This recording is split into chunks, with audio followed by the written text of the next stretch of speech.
रोम रोम भाइयों।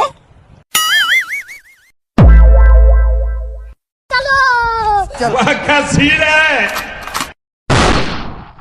अबे साले बैगन जी मंगल भावनया मंगल हारे। A few moments later. रुको जरा, सबर करो, बोला धक्का बुक्की नहीं करने का। वीडियो को आगे देखो, डाउनलोड करने का सही तरीका आगे बताया हूँ। अच्छा ठीक है, समझ गया।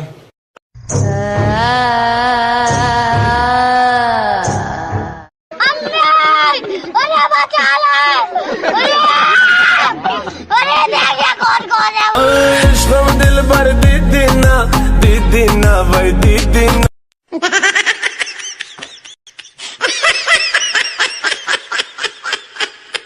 Tecnologia.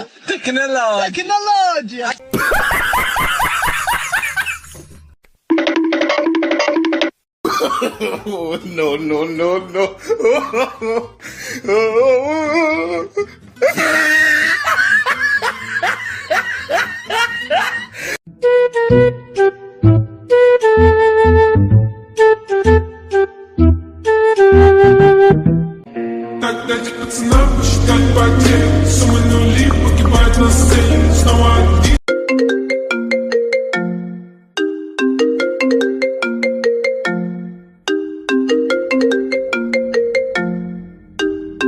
गाइस, ये सारे funny sound effects copyright free हैं, लेकिन इसको सही से डाउनलोड करना होगा। अगर सही से डाउनलोड नहीं किए तो कॉपीराइट आ सकता है। तो इसको डाउनलोड करने के लिए दो तरीके हैं। पहला तो ये कि आप मेरे टेलीग्राम चैनल पर जाओ, आपको सारे फनी साउंड इफेक्ट्स मिल जाएंगे। मैं अपने टेलीग्राम चैनल पर अक्सर वीडियो एडिटिंग मटेरियल्स डालते रहता हूँ, तो मेक श्योर आप उसको ज्वाइन कर लो। दूसरा तरीका ये है कि आप क्रोम में टाइप करिए myinstants.com, आपको ये वेबसाइट ओपन हो जाएगा। इस वेबसाइट पर आप देख सकते हो इंडिया में जितने भी फनी साउंड इफेक्ट्स ट्रेंडिंग चल रहे हैं वो आपको यहाँ पर मिल जाएगा। सिंपली आपको इस बटन को प्रेस करना है और इसको सुनना है, और इसको जैसे ही आप यहाँ प्रेस कीजिएगा आपको इस तरह का ओपन हो जाएगा। और देखिए नीचे लिखा हुआ है डाउनलोड MP3, यहाँ पर क्लिक करिए और डाउनलोड कर सकते हैं। ऊपर देखिए यहाँ पर कैटेगरी का भी ऑप्शन दिया हुआ है, आपको जिस भी कैटेगरी का साउंड इफेक्ट चाहिए बस यहाँ पर क्लिक करना है, आपको ढेर सारा साउंड इफेक्ट्स खुलकर आ जाएगा। बस इसको क्लिक करिए और यहाँ पर डाउनलोड कर लीजिए। तो दोस्तों ये था फनी साउंड इफेक्ट्स को डाउनलोड करने का सही तरीका। आई होप वीडियो आपको अच्छा लगा होगा, तो वीडियो को एक लाइक कर दीजिए, चैनल को सब्सक्राइब कर दीजिए। मिलते हैं अगले वीडियो में, तब तक अपना ख्याल रखना, बाय।